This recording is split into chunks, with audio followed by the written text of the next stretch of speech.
सही कह रहे हैं, फिर हमारी तुम्हारी खुली जंग है। पाकिस्तान तालिबान में छिड़ने वाली है खुली जंग।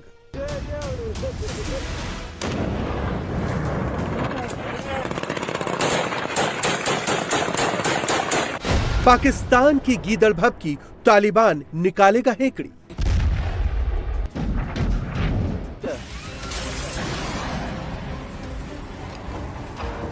और हम इनको बताएंगे कि पाकिस्तान कौन है, और हमने अपने टारगेट बिल्कुल लॉक किए हुए हैं। ट्रेड बॉम्ब से मुनीर शहबाज बौखलाए, अब तालिबान का खौफ सताए।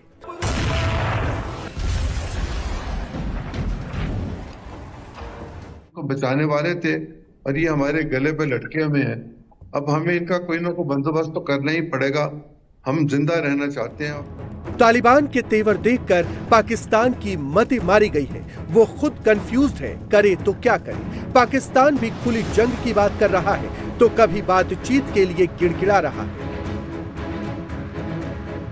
पाकिस्तान अगर जंग की सोच रहा है तो फिर इन तस्वीरों को देखकर उसके हुक्मरानों और कायर फौज के सुप्रीम मुनीर को फिर से सोच विचार कर लेना चाहिए, क्योंकि तालिबान ने तो अपना इरादा साफ जता दिया है। लाहौर और इस्लामाबाद तक मारने का ऐलान कर दिया है और ऐसा कभी भी हो सकता है।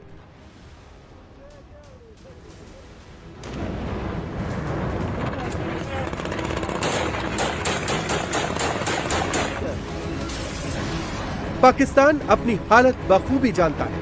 वो अफगान के साथ न लड़ सकता है और न ही किसी तरह के अटैक से खुद को बचा सकता है, बस सिर्फ गीदड़ भभकी दे सकता है। पाकिस्तान के टीवी चैनल्स पर सिर्फ तालिबान के खौफ का साया दिखाई दे रहा है। बात जिंदगी और मौत तक आ पहुंची है। जिंदगी के लिए तालिबान से रहम की भीख मांगी जा रही है। दूसरी तरफ फितरत के मुताबिक मौत से बचने के लिए दबी आवाज में धमकी भी दी जा रही है।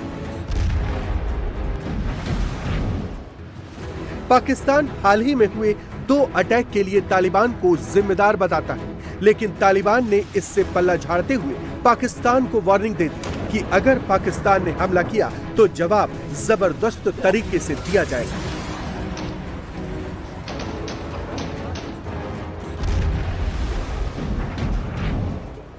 पाकिस्तान की सरकार अगर हमारी तरफ उंगली उठाने की बजाय अपने घर की चीजें ठीक करने पर ध्यान देगी तो उसका बहुत ज्यादा फायदा मिलेगा। पाकिस्तान की ओर से लगातार ये कहा जा रहा है कि उसकी हर समस्या के लिए काबुल जिम्मेदार है। हमने बहुत साफ साफ कहा है कि हमारी जमीन का इस्तेमाल किसी दूसरे के खिलाफ नहीं होगा, लेकिन इस्लामाबाद इसे मान ही नहीं रहा है।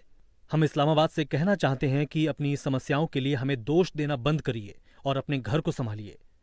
अफगानिस्तान के हवाई क्षेत्र का उल्लंघन या उसके नागरिकों पर बमबारी की गई तो फिर तालिबान सरकार चुप नहीं रहेगी।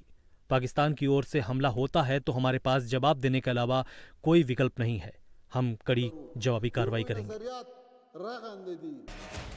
तालिबान पाकिस्तान को नेस्तनाबूद करने के लिए पूरी तरह से तैयार है, लेकिन पाकिस्तान एक्सपर्ट्स कह रहे हैं कि दोनों तरफ से सेलेक्ट ऑपरेशन होगा, लेकिन वॉर नहीं। दूसरी तरफ तालिबान डूरंड लाइन पार करके अंदर भी घुस सकता है। तो क्या जब तालिबान मुनीर की फौज को बाहर से आकर उड़ाना शुरू करेगा तो पाकिस्तान के अंदर मौजूद तालिबान यानी टीटीपी भी इसके साथ हो लेगा? क्या खैबर पख्तूनख्वा के पश्तून पठान भी बंदूकें उठाकर इन्हीं के साथ हो लेंगे? पाकिस्तान ने अफगानिस्तान के अंदर डूरंड रेखा पर बफर जोन बनाने की मांग की है, जिससे दोनों देशों के बीच तनाव बढ़ गया है। हालांकि इस पर कोई अंतिम समझौता नहीं हुआ है। नतीजा यह है कि डूरंड लाइन यानी पाकिस्तान अफगानिस्तान के बीच 2640 किलोमीटर लंबी सीमा रेखा पर हालात नाजुक बने हुए हैं। दूसरी तरफ तालिबान सरकार इस्लामाबाद पर ट्रेड बॉम्ब फोड़ चुकी है। अफगानिस्तान सरकार ने पाकिस्तान के साथ व्यापार और ट्रांजिट रोकने का ऐलान किया है। अफगान सरकार की तरफ से सीधा ऑर्डर है, पाकिस्तान के साथ व्यापार रोक दे और अफगान के व्यापारी तुरंत पाकिस्तान से इतर ऑप्शनल बिजनेस रूट की तलाश कर लें।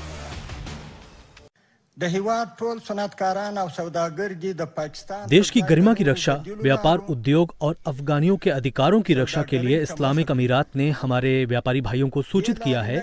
इसमें पाकिस्तान की तरफ से बार बार व्यापार किए जाने वाले रास्तों को रोका गया है। साथ ही गैर राजनीतिक मुद्दों को राजनीतिक टूल के रूप में इस्तेमाल किया गया है। नोटिस के बावजूद अगर कोई भी व्यापारी पाकिस्तान के रास्ते माल का इंपोर्ट या एक्सपोर्ट करता है तो उसे मुश्किलों का सामना करना पड़ेगा। अगर उस व्यापारी पर किसी तरह की मुश्किल आती है, सरकार उस व्यापारी की कोई मदद नहीं करेगी। इसलिए हम सलाह दे रहे हैं कि पाकिस्तान के साथ व्यापार को रोक दें।